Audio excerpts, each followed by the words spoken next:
Guys, welcome to this YouTube channel. आज हम लोग यहाँ पे डिस्कस करने वाले हैं कि जो जिलेट आपका एग्जाम होता है क्लियर, तो उसका जो सिलेबस है आपका 6 भागों में डिवाइड किया गया है। तो पिछले हम लोग एक दो वीडियो में यहाँ पे डिस्कस किए थे कि जिलेट होता क्या है, उसका सिलेबस क्या है, एग्जाम का पैटर्न क्या है, कितने नंबर का एग्जाम पूछा जाता है। तो पिछले एक दो वीडियो में हम लोग यहाँ पे डिस्कस किए थे क्लियर। और इसके पिछले वीडियो में हम लोग यहाँ पे डिस्कस किए थे कि कंप्यूटर एप्लीकेशन जो आपका सब्जेक्ट है, जिलेट का जो 6 सब्जेक्ट है उसमें से आपका एक सब्जेक्ट जो होता है कंप्यूटर एप्लीकेशन, जो आपका 20 नंबर का पूछा जाता है क्लियर। तो उसके सिलेबस के उसका हर टॉपिक के बारे में हम लोग यहाँ पे डिस्कस किए थे पिछले वीडियो में। अगर आप लोग उस वीडियो को नहीं देखे हैं तो प्लीज उसको देख लीजिए। और इस वीडियो का आपका डिस्क्रिप्शन का जो लिंक है, ठीक, डिस्क्रिप्शन में उस वीडियो का लिंक दिया गया है, उसको देख लीजिए। क्या है कि आपका जो कंप्यूटर एप्लीकेशन है 20 नंबर का पूछा जाता है। अगर आप उसको कंप्लीट कर लेते हैं आपका यहाँ पे तो 20 नंबर आपका आ जाएगा क्लियर। तो आज हम लोग यहाँ पे फोकस करने वाले हैं कि जब इंजीनियरिंग मैकेनिक्स और आपका जो स्ट्रेंथ ऑफ मटेरियल है क्लियर, अगर आप यहाँ पे डिप्लोमा अभी 3rd में होंगे या 4th में होंगे या फिर सपोर्ट आप मैकेनिकल या फिर सिविल से बिलोंग करते हैं तो मैकेनिकल वाले को इंजीनियरिंग मैकेनिक्स पढ़ना रहता है, ऑटोमोबाइल वाले को भी इंजीनियरिंग मैकेनिक्स पढ़ना रहता है क्लियर। अगर आप यहाँ पे सिविल से बिलोंग करते हैं तो लोगों को सोम पढ़ना रहता है, सिविल वाले को भी, और मैकेनिकल वाले को भी सोम पढ़ना रहता है, ऑटोमोबाइल वाले को भी सोम पढ़ना रहता है क्लियर। तो आपको ये सब ब्रांच, कुछ ब्रांच वाले को ये दोनों आपका सब्जेक्ट पढ़ना रहता है। तो जिस ब्रांच वाले को पढ़ना रहता है उसके लिए तो कोई दिक्कत नहीं, हल्का सा खाली रिविजन की आवश्यकता है और प्रिपरेशन करने की आवश्यकता है। आपको इस दोनों पेपर पे कमांड हो सकता है।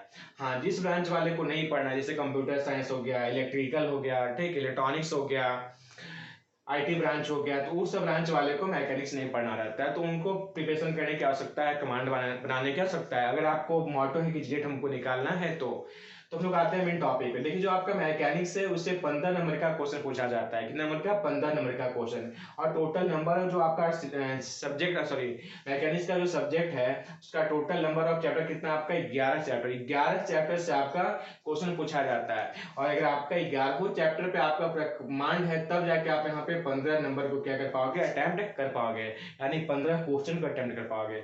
ये क्वेश्चन जो होता है आपका 1 नंबर का पूछा जाता है क्लियर। देखिए, तो इसका जो फर्स्ट आपका जो चैप्टर है आपका मैकेनिक्स का, इंट्रोडक्शन ऑफ मैकेनिक्स है, ठीक। मैकेनिक्स है क्या, ठीक है, इसका यूजेज क्या, एडवांटेज क्या है, तो हर एक टॉपिक के बारे में पढ़ना है किसमें? इंट्रोडक्शन ऑफ मैकेनिक्स में। सेकेंड जो आपका यहाँ पे टॉपिक आता है, यानी चैप्टर भी बोल सकते हैं इसको, सिस्टम ऑफ फोर्स। फोर्स क्या है, ठीक है। इसके बाद आपका जो थर्ड आपका जो चैप्टर है आपका moment and couples clear. Fourth जो आपका चैप्टर है कंडीशन ऑफ इक्विलिब्रियम। इक्विलिब्रियम जो आपका यहाँ पे वेरी वेरी इंपॉर्टेंट आपका यहाँ पे टॉपिक है क्लियर। एक दो क्वेश्चन से आना फिक्स ही है, ठीक है। इसके बाद आपका यहाँ पे फ्रिक्शन, फ्रिक्शन भी आप लोग यहाँ पे पढ़े होंगे मैकेनिक्स में। इसके बाद है moment of inertia. Moment of inertia कुछ कॉन्सेप्ट फर्स्ट सेमेस्टर और सेकंड सेमेस्टर में भी दिया जाता है फिजिक्स में। इसके बाद आपका आता है जो 7 चैप्टर है उसको बोल है वो आपका सिंपल मशीन, ठीक है। इसके बाद यहाँ पे कर्वीलिनियर आपका मोशन क्लियर, ये भी आपका इंपॉर्टेंट चैप्टर है। इसके बाद वर्क एनर्जी पावर, ये आपको मैकेनिक्स में भी पढ़ना है, आप लोग को फिजिक्स में भी पढ़ना है क्लियर, तो आपका वहां से कवर हो जाता है आपका। इसके बाद आपका जो 10 चैप्टर है सेंटर ऑफ ग्रेविटी क्लियर, ये भी वेरी वेरी इंपॉर्टेंट आपका चैप्टर है, किसके लिए? जिलेट के लिए। इसके बाद है सिंपल हार्मोनिक मोशन, ये तो शायद आप लोग फिजिक्स में भी पढ़े होंगे और मैकेनिक्स में तो पढ़ना ही पढ़ना है क्लियर।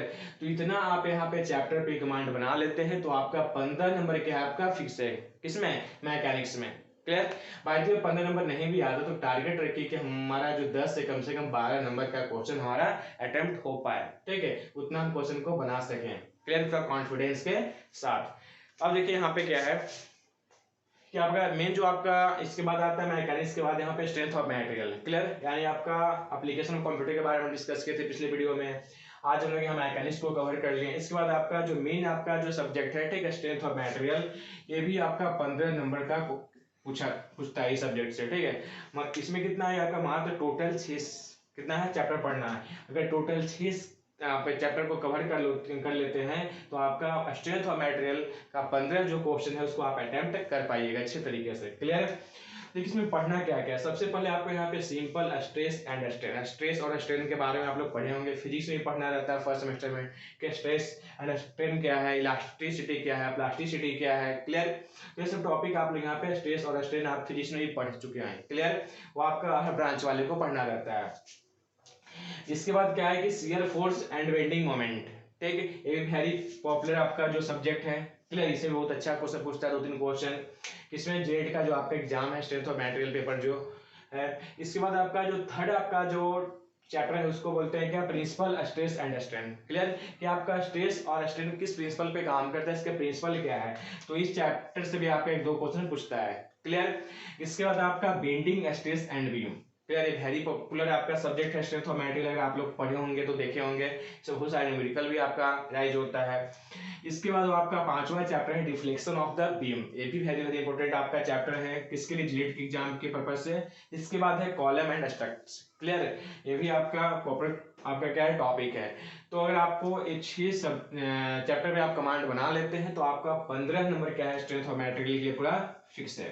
देखिए बात क्या है इंपॉर्टेंट है यहाँ पे, कि आप यहाँ पे जिलेट का एग्जाम दे रहे हैं, यहाँ पे झारखंड से आप यहाँ पे D2D का एग्जाम फोकस कर रहे हैं, यहाँ पे कोई भी आप लेटर एंट्री का एग्जाम को फोकस कर रहे हैं, फिर कोई भी कॉम्पिटिटिव एग्जाम, तो यहाँ पे एक्यूरेसी जो होता है,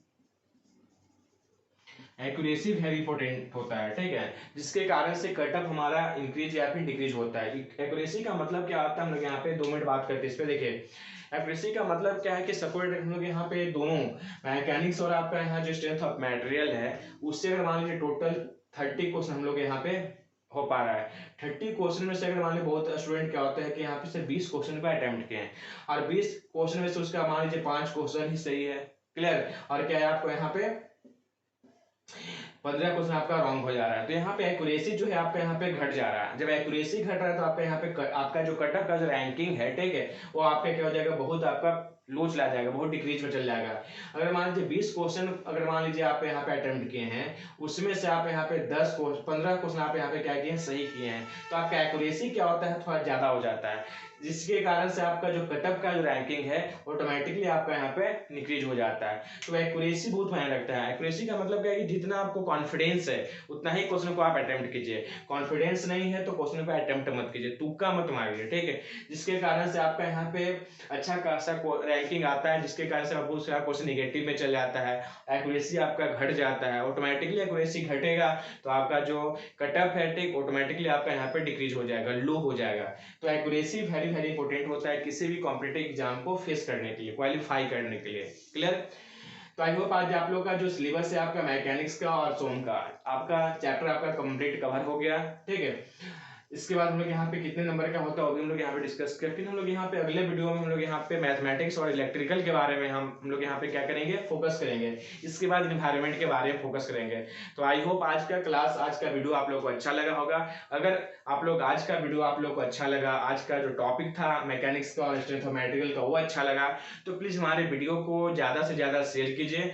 और जो स्टूडेंट जिलेट का मॉटो रखते हैं या फिर आपके जो जूनियर हैं, आपके जो फ्रेंड हैं, ठीक है, या फिर आप भी मॉटो रखते हैं जिलेट की तैयारी करने के लिए, तो जो स्टूडेंट इस टाइप का मॉटो रखते हैं तो उनको ज़्यादा से ज़्यादा शेयर कीजिए ताकि उनको भी या आपको बेनिफिटफुल जो आपका इन्फॉर्मेशन है उनको तक पहुंच पाए। क्लियर, और मेरे चैनल को ज़्यादा से ज़्यादा सब्सक्राइब कीजिए ताकि अच्छे से अच्छे वीडियो आप तक पहुंच पाए। क्लियर, फिर अगले वीडियो के साथ मिलते हैं। Okay, thanks.